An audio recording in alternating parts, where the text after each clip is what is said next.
प्रदेश की बहस में हम बात कर रहे हैं चीन की चालबाजियों की। एक बार उत्तराखंड में आकर चला गया है, दूसरी तरफ दौलत बेग ओल्डी जो सबसे ऊंचा एयरपोर्ट है उसके आगे वो कुछ निर्माण कर रहा है, जिसके सैटेलाइट तस्वीरें सामने आई हैं। क्या चीन की चालबाजियों का सही जवाब दे रहा है भारत? इसी पर बात करने के लिए हमारे साथ डिप्लोमेट दीपक वोरा साहब है, एम्बेसडर दीपक वोरा। मेरे साथ गुरु प्रकाश पासवान है, नेशनल स्पोक्स पर्सन है भारतीय जनता पार्टी के। मेरे साथ मेजर जनरल जीडी बख्शी साहब हैं। मेरे साथ मोहम्मद अली शाह हैं, पॉलिटिकल एनालिस्ट हैं और साथ ही साथ फौज में भी रहे हैं। मेरे साथ कांग्रेस के राष्ट्रीय प्रवक्ता गुरदीप सप्पल साहब हैं और मेरे साथ इस वक्त विवेक श्रीवास्तव जी जुड़े हुए हैं, लेफ्ट के नेता। लेकिन सबसे पहले नितेश व्यास, मेरे एक दर्शक बेगमगंज मध्य प्रदेश से। नितेश, क्या कहेंगे, क्या भारत सही ढंग से टैकल कर रहा है चीन को? जी सर, मैं बिल्कुल सुन पा रहा हूँ। भारत कहीं ना कहीं अपनी शक्ति को विस्तार दे रहा है, परंतु मैं ये कहना चाहता हूँ कि कहीं ना कहीं चीन और पाकिस्तान जो हैं वो उनकी जुगलबंदी ना कहें, ये कहें मौसेरे भाई हैं और वो कहीं ना कहीं एक साथ मिलकर चीन के साथ, चीन का जो बैक सपोर्ट में रह रहा है। परंतु अगर मानवता के विरोध में कोई भी शक्ति खड़ी होती है तो भारत ने हमेशा उसका जवाब दिया है। हम इतिहास उठाकर देख ले और आने वाले समय में भी उसका जवाब दिया जाएगा। इसके लिए भारत पूर्ण रूप से सक्रिय है और सक्षम भी है। ठीक है, बहुत बहुत शुक्रिया नितेश। मैं सीधे चलता हूं सबसे पहले अली शाह जी के पास, मोहम्मद अली शाह जी के पास। अली शाह, आपने पूरे वर्जन सुने, आपने पूरी बातों को सुना। आपको क्या लगता है, आपको लगता है कि क्या भारत का रिएक्शन ठीक है? और जो इकोनॉमिक हालात, क्राइसिस जो चाइना के अंदर पैदा हो रही है, उनकी फॉर्च्यून 500 कंपनीज जो है बैंकरप्ट होती जा रही हैं, इसके अलावा वहाँ पर जो अरबपतियों की सूची है वो लगातार घटती जा रही है चाइना की पॉलिसी के कारण। क्या करना चाहता है चीन? क्या सप्लाई लाइन को डिस्टर्ब करना चाहता है? क्या दुनिया में आर्थिक मंदी लाना चाहता है? देखिए, चीन के एक ऑथर हैं, जैसे हमारी चाणक्य रीति होती है ना, कौटिल्य हमारी किताब है स्ट्रैटेजी वॉर की, वैसे ही उनकी एक है, सन त्सू ने लिखी है किताब। उसमें लिखा है the acumen of a military general is to win war without fighting, बिना लड़े। वो चैप्टर 2 पैराग्राफ 2 लाइन 4 में ये क्लियरली मेंशन है कि बिना लड़े ही वो जंग जीत जाए, दुश्मन की रेजिस्टेंस तोड़ दे वो। अब चीन वही तो कर रहा है। देखिए, बायोलॉजिकल वॉरफेयर, दुनिया भर में जो कोरोना मचाया था कोरोना वायरस से, वो के वुहान वायरस, चीन 19 जून पिछले साल 2020 में ऑस्ट्रेलिया के सर्वर के जितने भी वेब अटैक हुआ था, चीन ने किया था। उनके जो वहां के प्राइम मिनिस्टर हैं मिस्टर मॉरिसन, उनका बड़प्पन था, उन्होंने चीन का नाम नहीं लिया, लेकिन उनको सबको मालूम है ये किसने किया था, ये अटैक, वेब अटैक।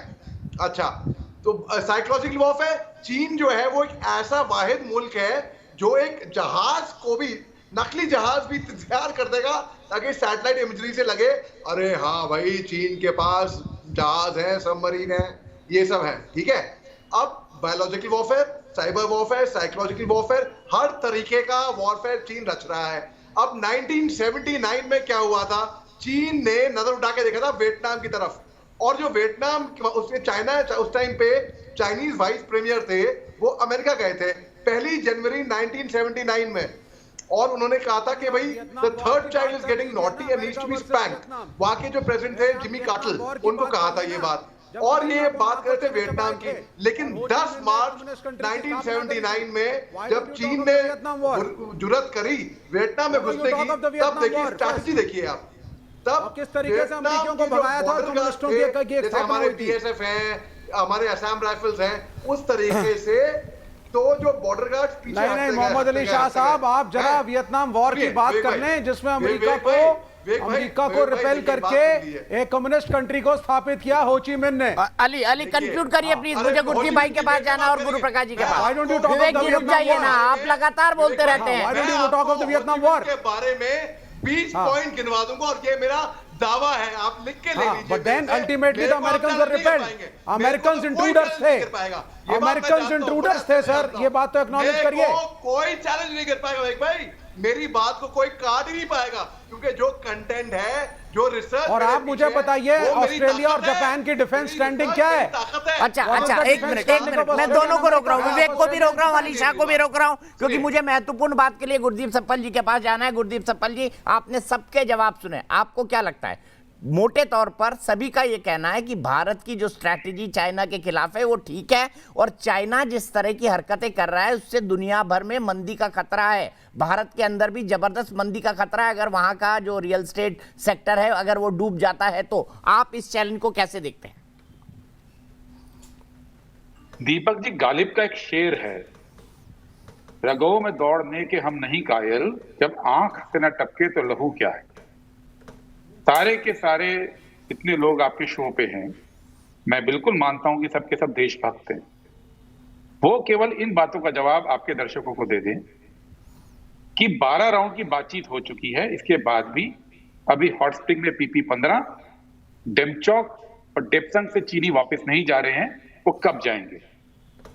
दूसरी बात, पिछले 7 साल के अंदर कई बार चीन की परमाणु पनडुब्बी भारत के एरिया में आई और घूम के चली गई, वो क्यों हो रहा है। तीसरी बात कि जो पिछले 1 साल में ऐप बैन करने के बाद भारत और चीन का व्यापार 68% बढ़ गया, यानी 5 गुना बढ़ गया, वो क्यों बढ़ा। सरकार ने ऐसा क्यों किया, चीन के साथ इतनी ज्यादा रिश्ते क्यों बढ़ाए, जबकि चीन हर कुछ महीने में बार बार भारत के अंदर सीमा में घुसकर कुछ ना कुछ गड़बड़ कर रहा है। और चौथी बात, प्रधानमंत्री मोदी ने ये क्यों बोला था कि कोई आया नहीं कोई गया नहीं, और उसके बाद 12 राउंड की बातचीत हो गई है, जो आए हुए हैं उनको वापस भेजने के लिए। ये 4 सवाल हैं जो किसी भी देशभक्त को पूछना चाहिए सरकार से, और अगर वो नहीं पूछता है तो उसकी देशभक्ति पाखंड है, उसकी देशभक्ति असली देशभक्ति नहीं है। एम्बेसडर दीपक वोरा जी जवाब देना चाहते हैं। दीपक वोरा जी बताइए। चीन की आर्थिक स्थिति की, दीपक जी, आपको मेरी कमजोर होगा तो सही समय दबोचिए। ठीक है, मैं आऊंगा गुरदीप जी, इस पॉइंट पर भी आऊंगा, लेकिन दीपक वोरा जी और फिर गुरुप्रकाश पासवान। दीपक जी, एम्बेसडर वोरा प्लीज बताइए। जी, मैं सबसे पहले तो जो हमारे लेफ्ट के प्रवक्ता है, मैं उनसे विनम्रता से क्षमा चाहता हूं। सर, आपने पर्सनल अटैक किया था, हमारी ट्रेनिंग नहीं है, मैं जवाब नहीं दे पाऊंगा। डिप्लोमेसी में हम पर्सनल अटैक नहीं करते हैं। दूसरी चीज सर, 1962 का बहुत से लोगों ने जिक्र किया है, मेरे परिवार के लिए वो एक ट्रॉमा था सर। मैं अनाथ हुआ था 62 में, वो 1st सिख रेजिमेंट को कमांड कर रहे थे, उन्हें गिरफ्तार किया गया और गोली मार दी गई। और सर, जब तक भारत के पास जनरल बख्शी, जनरल सेना और मेजर मोहम्मद अली शाह जैसे सिपाही हैं, हमें चिंता करने की जरूरत नहीं। अब सर, आपने जिक्र किया था क्वाड का, क्वाड्रिलैटरल सिक्योरिटी डायलॉग, जो हिंद महासागर और प्रशांत महासागर को खुला रखेगा। सर, अगर आप दुनिया का नक्शा देखेंगे, नॉर्थ अटलांटिक को भूल जाइए जहां पर नेटो है, उसके अलावा सर इंडियन ओशन और पैसिफिक ओशन पूरी दुनिया को एक नारे की तरह घूमता है। चाहे आप एशिया लें, अफ्रीका लें, लैटिन अमेरिका लें, यूनाइटेड स्टेट्स लें या यूरोप, तो it's like a belt around the world. इसीलिए उस इलाके को खुला रखना सिर्फ क्वाड ही कर पाएगा, उसका मकसद ही वही है। Finally, what help are you expecting from Japan? अगर आप इंटरप्ट ना करें तो can you talk of Japan, sir? Can you tell me? विवेक जी सुन लीजिए ना प्लीज, सुन लीजिए ना, हर किसी के बीच में मत बोलिए, सुन लीजिए। नहीं, थोड़ा आपने ये जिक्र किया था कि चाइनीज इकोनॉमी का क्या हो रहा है। ऐसा ये 1994 में चाइना में टैक्स रिफॉर्म्स हुए थे, तो जितनी रेवेन्यू स्टेट से आती हैं सारी बीजिंग को जाती हैं। स्टेट गवर्नमेंट्स, लोकल गवर्नमेंट्स के पास सिर्फ लैंड रेवेन्यू रह जाती है, इसीलिए लैंड स्पेकुलेशन चाइना में बढ़ती गई। सर, अभी जो लेटेस्ट फिगर्स आए हैं 8 डेटा से, ये परसों आए हैं सर, बहुत ही रिस्पेक्टेबल संस्था है, उन्होंने कहा है कि 52% जो चाइना का जीडीपी है, 52% डेट है सिर्फ लोकल गवर्नमेंट्स का, सेंट्रल गवर्नमेंट की तो हम बात ही नहीं कर रहे। तो ऐसी स्थिति में ये अनसस्टेनेबल डेट हो गया है सर। और ये जो कंपनियां हैं 10, एवरग्रांड तो सबसे बड़ी है, ये टूटने वाले हैं, ये जाने वाली हैं नीचे, इसके साथ पूरी दुनिया में धमाका होगा। किस्सा क्या है कि पूरी दुनिया की इकोनॉमी इतनी लिंक हो चुकी थी चाइना की इकोनॉमी के साथ कि अगर चाइना में को सर्दी लगती है तो पूरी दुनिया को फिर स्नीजिंग शुरू हो जाती है।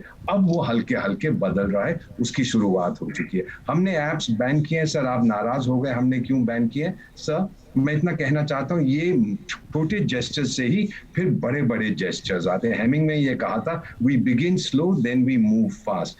सारी दुनिया में अब ये देख लिया है सर किस तरह से हमने मुकाबला किया है चाइना का। अफ्रीका के 3 देशों में मैं वहां के प्रधानमंत्रियों का विशेष सलाहकार हूं। आपको बता दूं सर, अगर उन्हें चूज करना पड़े बिटवीन इंडिया एंड चाइना, उनकी चॉइस बड़ी क्लियर है इंडिया। आपने सर बाइपोलर वर्ल्ड की बात की, सर एक रूस भी है, एक वेस्टर्न यूरोप का, यूरोपियन यूनियन है सर। ये बाइपोलर वर्ल्ड, सर क्षमा कीजिएगा मुझे, सर क्षमा कीजिए, मुझे कंप्लीट करने, सर मुझे कंप्लीट करने दीजिए। अगर आप खामोश हो जाए तो बड़ी अच्छी बात होगी सर। विवेक भाई प्लीज, जनरल दीपक, एम्बेसडर दीपक वोरा की आवाज प्लीज। विवेक भाई प्लीज, मुझे कंक्लूड करना है और मुझे जल्दी से गुरु प्रकाश जी के पास भी कंक्लूडिंग कमेंट। मुझे अल्टीमेटली कहना है ये बाइपोलर बिजनेस बहुत पुराना हो चुका है, अब नॉन पोलर या मल्टीपोलर वर्ल्ड है सर, और उसमें भारत की अहम भूमिका है। चाइना में जो अब हो रहा है उसकी इकोनॉमी क्रेटर कर, ये मैं नहीं कह रहा सर, ये IMF की रिपोर्ट्स हैं, ये लेटेस्ट रिपोर्ट्स हैं। और फाइनली जिन्होंने कहा कि 68% हमारा बायलैटरल ट्रेड बढ़ा है चाइना के साथ, सर हाथ जोड़ के एक बार आप फिगर्स फिर से देख लीजिएगा। ठीक है, सीधे गुरु प्रकाश जी के पास चलता हूं। गुरु प्रकाश जी, एक छोटा जवाब जो गुरदीप सम्पल साहब ने कहा इस पर। गुरदीप भाई आपकी आवाज नहीं आ रही, आपने म्यूट कर रखा है। देखिए 2008 से 2014 के बीच में मात्र 150 किलोमीटर की सड़क बने थे।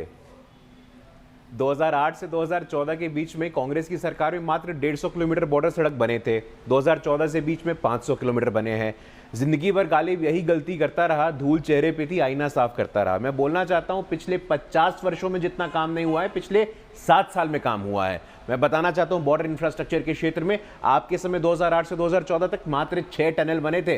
2014 से 20 के बीच में 20 टनल बनके तैयार हो चुके हैं। और दीपक जी, मैं अपनी आखिरी बात से मैं समाप्त करूंगा। मैं क्षमा मांगना चाहता हूं जनरल बख्शी से, जनरल सिन्हा से, कि उनके लिए आज इस शो पे जिस प्रकार के भद्दे शब्दों का उपयोग किया गया, लेकिन जब कांग्रेस पार्टी के नेता राहुल गांधी सेना के शौर्य और पराक्रम पे प्रश्न चिन्ह खड़ा करेंगे, क्वेश्चन मार्क रेज करेंगे, तो इस प्रकार के संस्कार आएंगे पब्लिक डिस्कोर्स में। लेकिन इस सब के लिए हम क्षमा चाहते हैं, क्योंकि हमारे जो सैनिक हैं, ठीक है, मेरे पास इतना ही वक्त है, मेरे पास इतना ही वक्त है। चलते चलते गुरदीप भाई मेरे पास बिल्कुल वक्त नहीं है, मेरा वक्त खत्म हो चुका है। पहले मैंने आपको मौका दिया, उसके बाद गुरु प्रकाश जी ने उसका जवाब दिया।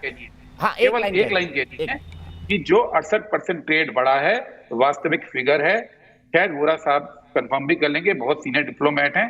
मैं बिल्कुल दावे के साथ पूरी जिम्मेदारी के साथ ये बता रहा हूं कि ऐप बंद किए लेकिन व्यापार, ठीक है, ऐप बंद किया लेकिन व्यापार नहीं। अलका सिंह दिल्ली से मेरे एक दर्शक जुड़ गए हैं। अलका, क्या कहेंगी, भारत ठीक चल रहा है इस मामले में? हाँ जी सर, बिल्कुल सर, ठीक चल रहा है, ठीक चल रहा है। चलिए अलका जी, आपके इसी कमेंट के साथ कि भारत ठीक चल रहा है, चलते चलते हम ये भी बता दें कि देश की बहस के दर्शक क्या सोचते हैं। क्या न्यू इंडिया की नीति चाइना के एग्रेशन को लेकर ठीक है? हमारे 100% दर्शक मानते हैं, हमारे देश के बहस के दर्शक, ये पब्लिक पोल नहीं है, देश के बहस के दर्शकों का मानना है कि चालबाज चीन के खिलाफ न्यू इंडिया की पॉलिसी सही है। फिलहाल एक ब्रेक, लेकिन न्यूज नेशन पर खबरों का सिलसिला लगातार जारी है।